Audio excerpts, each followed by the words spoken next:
Today, I want to talk to you about one of the most challenging multiple mini interview stations, the MMI policy station. This is one of the stations that sometimes we see students really struggle with, and it's one of the question types that come up quite often. But if you don't have a proper strategy for it, you're going to stumble upon your own words. You're not going to be able to be quick and fluent, and you're probably going to give an answer that's going to be red flaggish, and it's going to possibly eliminate you just because of this question. So I'm going to go over our step-by-step strategy, and I'll try to incorporate an example so you get to understand how to do this on your own when you're faced with this type of a station. And I'll start by first telling you what these types of stations look like, so you know immediately when you hear them or you read them that, this is a policy type question. Now, before I get into that, in case you have never watched any of my videos, you haven't listened to any of our podcasts, my name is Behrooz Momeni. I'm the CEO and founder here at BMO, where we help students with various stages of the admissions process. Now, in this video, I have nothing to sell you, and this is just gonna be a part of our admissions expert one question podcast. If you have never listened to these episodes, where we take one topic, we dissect it in many different ways, try to give you as much information as possible so you could do this totally on your own. And now, if you like this, of course, go ahead and share it with a friend and subscribe on whatever social media channel you're watching this so you don't miss any of the next episodes. So let's go right back and talk about the MMI policy stations. So what are MMI policy stations? How would you know if you encounter one so that you know immediately, hey, this is one of those, and this is a tactic I got to use? So the first thing you got to do is understand the pattern, so you could identify this type of stations. So these types of stations normally ask you to think about some sort of a policy, as the name implies. For example, the question could say something like, consider the following policy. What would you do in this scenario? And what would you say is the benefits of a scenario? Or what would you say is the best way to implement this strategy? Or what would you say is the best way to figure out whether this is beneficial or detrimental, or something like that? So let's do an example. For example, let's say the question says, let's consider, it actually doesn't start like that. It would normally start like this. It wouldn't start by let's consider, but that's essentially what that is. It would start something like, there is a legislative proposal by the government to introduce mandatory fees for every doctor visit by everyone, including those who have universal healthcare provided by the government and or covered by insurance. A small mandatory fee that everyone has to pay out of their own pocket for every doctor visit. And this is the reason for that is to make sure we reduce the impact of unnecessary visits to doctors and reduce the wait times. So what are your thoughts about this policy? So when you're presented with this, and remember, for any multiple mini interview, the same goes for MMI policy questions, you have to demonstrate a few things. One, good judgment. Two, great communication skills. Three, sound decision-making process. Process is the key, so you have to verbalize how you're making that decision. So when you get a policy type question, MMI question, what you got to do is, normally, again, I'm generalizing, but normally this is how you got to do this. You got to talk about the pros, you got to talk about the cons, and then you got to give them your answer. You cannot be a politician. It's great to give pros and cons as you're explaining your thought process. You're verbalizing how you're making your decision, but you got to make a decision. So let's continue with our example. And again, if you have never watched any of these are totally unscripted, so I'm just gonna see how I can tackle this. So what are some of the pros of this process? So if, first, what we have to do is consider the benefits versus the disadvantage of such a policy. The benefits obviously include that if this works out, it's going to reduce the number of unnecessary visits. If somebody has, let's say a headache that doesn't require a doctor visit, they'll be more likely to be able to manage that using over-the-counter prescription, for example, or just some good sleep. And this allows us to make room for more urgent matters within our doctors' clinics. So that's definitely one possibility that's very good. What else could be good that we could talk about in this scenario? The other impact, and again, this goes to your maturity of thought. Now you said something about the patients. You have to think about benefits for each side, everybody who's involved. Who's involved?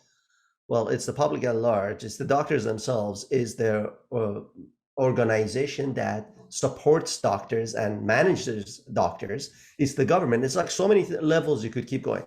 So I give one example, and again, I am giving lots of explanations, so you'll notice that my answer is dragging, but obviously if you've done a lot of practice, it has to be fluent, and you're not going to pause the way I'm pausing, because I'm pausing to teach you. So the next, I want to show my maturity of thought. I'm going to not give just one pro. I would rather give, 2, 3, maybe 4 quickly pros, and 2, 3, 4 disadvantages or cons. So I'm going to give you another advantage of this. The other advantage is it allows us to control for the current doctor shortages. If we don't have that many unnecessary visits, and some estimates have shown that this would reduce the doctor visits by 40%. Again, you have to actually know the number, to don't make something up if you don't know. You could just say by a significant amount if you don't know the actual number. It's going to significantly reduce unnecessary visits, which is going to give us 2 additional benefits. One is we're no longer going to have a lot of doctors that are overworked because they have to work extra to be able to take care of all their patients. 2, we don't have to deal with doctor shortages in certain circumstances anymore, because as the number of visits goes down, we're going to be able to have general practitioners and specialists be able to see their patients a lot faster, and therefore reducing the backlog and the unnecessary scramble that everyone's going through to try to get more doctors into the system. And therefore, we could maintain the quality of our training of our physicians. We don't have to rush that process, and we could have happier, healthier doctors who in turn can make better judgments and take care of their patients better. Overall, we're going to have a healthier society. So that was the pros. Let's now go to the cons and see what are some of the things that are going to be a disadvantage of this. Again, you got to show a maturity of thought from any different angle that you could. First, I always like to go to those who are impacted the most, patients. So some of the disadvantages of such a policy would be as follows. Patients who cannot afford that whatever the government thinks is small might not be small to certain group of individuals in our society. They will not be able to get the care they want, and they're going to avoid getting that care because they don't want to spend that money. And when you make healthcare dependent on the person's ability to pay their bills for their medical bills, you're going to have people that are going to neglect their medical needs, and these smaller medical needs that would have been resolved a lot cheaper over time might manifest into serious complications that might, first of all, lead to serious illnesses and maybe potentially even death of those individuals. And if not, they will actually increase the burden And it's a second order effect that the government might not be contemplating, but they may actually increase over time the burden on the system of the healthcare system by adding more and more serious things that could have been prevented by a simple visit to a general practitioner. This would be a huge disadvantage for those type of populations and overall for the entire community at large, given enough time. The other disadvantage is if we all of a sudden mistakenly think that our need for medical doctors is a lot less than what we anticipated, we may reduce admissions into medical schools, start training less doctors, and over time create a bottleneck. And by the time we realize this was a mistake, it may be way too late, and it will take years, decades to be able to overcome this bottleneck again. And it's again going to impact everyone, and everyone as a result is going to suffer in our society, and the implication of health are obvious in our society.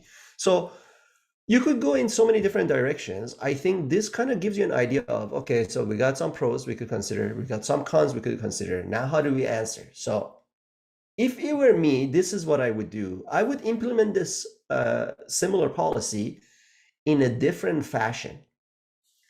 I would make sure that we require a mandatory fee, not from everyone as a blanket, but rather requesting that fee from people from certain economic or annual income level. So certain people will have to pay that, other people will not. That way we could combine the pros and cons of this sort of a policy where we maximize the pros and minimize the cons as much as we can. Furthermore, what I would do this at a small scale, as a small scale experiment where we get proper ethical approval to do this at a smaller scale, look at the results and the impact before implementing this in the community at large. This way we mitigate as much of the disadvantages and we maximize the benefits of this policy. And that's how I would proceed if it was up to me to introduce such a policy. So you notice how I went from pros, cons, and I gave what I thought would be best. And I tried to show my maturity of thought by saying that, yeah, we could do all of this and combine it and it'll be best. But still, as a future medical doctor, I know I'm not going to do anything willy-nilly. I have to do a test. That's what a good doctor will do. In fact, every medical intervention that's been created, whether it's a procedure or a prescription, as you guys know, first goes through rigorous scientific experimentation. So you could apply that anywhere, whether it's a policy or whether it's a brand new drug you want to introduce to the world. That was it for today. If you enjoyed this as much as I enjoyed making it for you, go ahead and share it with a friend. Subscribe so you don't miss any of the future episodes. And I hope to talk to you in the next episode. Talk to you soon.